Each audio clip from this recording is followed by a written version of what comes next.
13 years ago, we set ourselves a goal to end poverty. After some success, we've hit a big hurdle. The aftermath of the financial crisis has begun to hit aid payments, which have fallen for 2 consecutive years.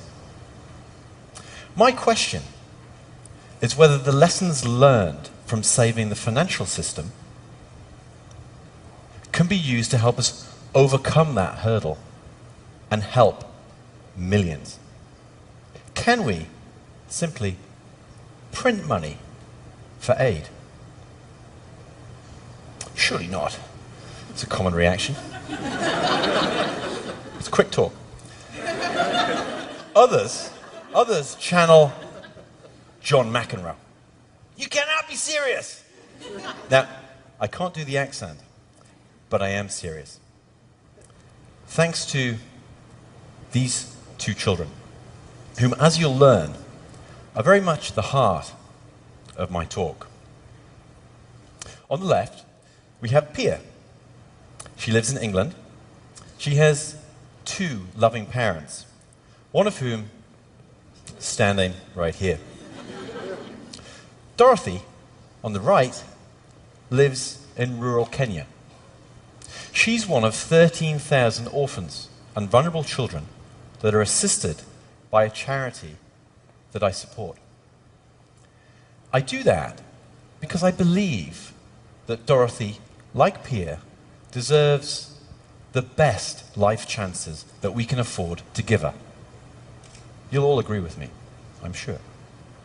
The UN agrees too. Their overriding aim for international aid is to strive for a life of dignity for all. But, and here's that hurdle, can we afford our aid aspirations? History suggests not.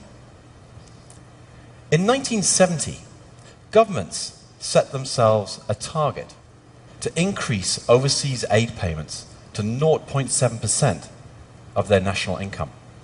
As you can see, a big gap opens up between actual aid and that target. But then come the Millennium Development Goals, 8 ambitious targets to be met by 2015. If I tell you that just one of those targets is to eradicate extreme hunger and poverty, you get a sense of the ambition. There's also been some success. The number of people living on less than $1.25 a day has halved. But a lot remains to be done in 2 years. 1 in 8 remain hungry. In the context of this auditorium, the front 2 rows aren't going to get any food.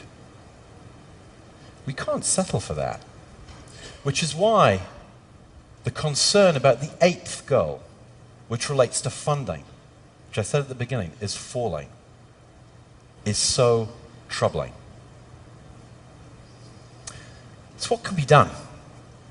Well, I work in financial markets, not development. I study the behavior of investors, how they react to policy and the economy. It gives me a different angle on the aid issue. But it took an innocent question from my then 4-year-old daughter to make me appreciate that. Pia and I were on the way to a local cafe, and we passed a man collecting for charity. He didn't have any change to give him, and she was disappointed. Once in the cafe, Pia takes out her colouring book and starts scribbling. After a little while, I ask her what she's doing, and she shows me a drawing of a £5 note to give to the man outside. It's so sweet, and more generous than Dad would have been. But of course I explained to her, you can't do that. It's not allowed. To which I get the classic 4-year-old response. Why not? Now I'm excited, because I actually think I can answer this time. So I launch into an explanation of how an unlimited supply of money, chasing a limited number of goods, sends prices to the moon. Something about that exchange stuck with me. Not because of the look of relief on Pierre's face when I finally finished, but because it related to the sanctity of the money supply. A sanctity that had been challenged and questioned by the reaction of central banks to the financial crisis. To reassure investors, central banks began buying assets to try and encourage investors to do the same. They funded these purchases with money they created themselves. The money wasn't actually physically printed. It's still sort of locked away in the banking system today. But the amount created was unprecedented. Together, the central banks of the US, UK, and Japan increased the stock of money in their economies by $3.7 trillion. That's 3 times, in fact, it's more than 3 times, the total physical stock of dollar notes in circulation. 3 times. Before the crisis, this would have been utterly unthinkable. Yet, it was accepted remarkably quickly. The price of gold, an asset thought to protect against inflation, did jump. But investors bought other assets that offered little protection from inflation. They bought fixed income securities, bonds. They bought equities too. For all the scare stories, the actual actions of investors spoke of rapid acceptance and confidence. That confidence was based on 2 pillars. The first was that after years of keeping inflation under control, central banks were trusted to take the money printing away if inflation became a threat.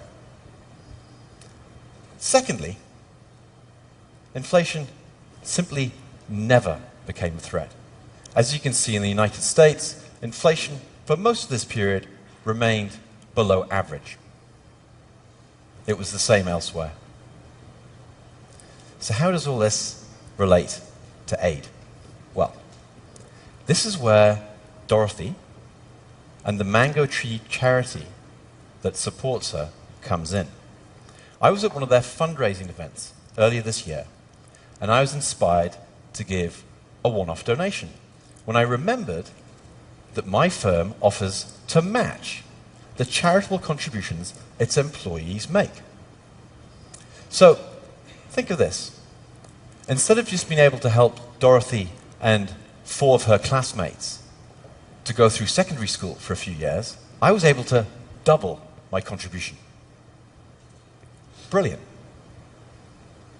So, following that conversation with my daughter, and seeing the absence of inflation in the face of money printing, and knowing that international aid payments were falling at just the wrong time, this made me wonder. Could we match, but just on a much grander scale? Let's call this scheme print aid. And here's how it might work. Provided it saw little inflation risk from doing so, the central bank would be mandated to match the government's overseas aid payments up to a certain limit. Governments have been aiming to get aid to 0.7% for years, so let's set the limit at half of that, 0.35% of their income. So it would work like this. If in a given year the government gave 0.2% of its income to overseas aid, the central bank would simply top it up with a further 0.2%. So far, so good. How risky is this? Well, this involves the creation of money to buy goods, not assets. Sounds more inflationary already, doesn't it? But there are two important mitigating factors here. The first is that by definition, this money printed would be spent overseas. So it's not obvious how it leads to inflation in the country doing the actual printing, unless it leads to a currency depreciation of that country. That is unlikely for the second reason: the scale of the money that would be printed under this scheme. So let's think of an example where print aid was in place in the US, UK, and Japan. To match the aid payments made by those governments over the last 4 years, print aid would have generated $200 billion worth of extra aid. What would that look like in the context of the increase in the money stock that had already happened in those countries to save the financial system?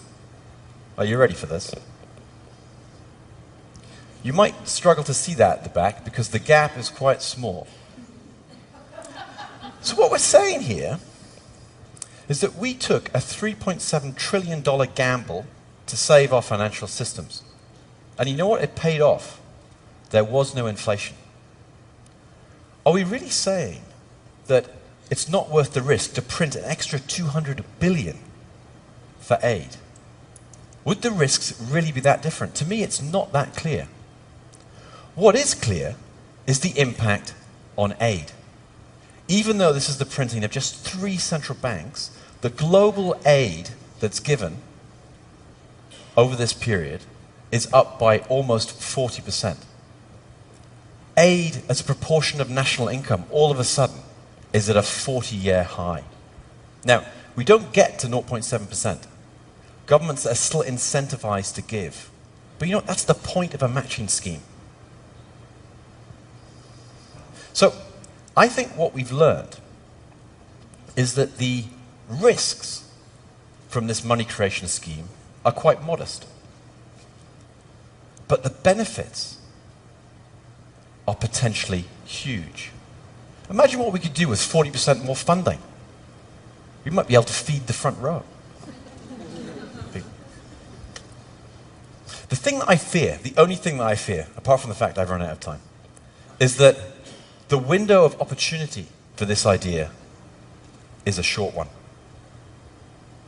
Today, money creation by central banks is an accepted policy tool. That may not always be the case. Today, there are universally agreed aims for international aid. That may not always be the case. Today might be the only time that these two things coincide, such that we can afford the aid that we've always aspired to give. So, can we print money for international aid? I seriously believe the question should be, why not? Thank you very much.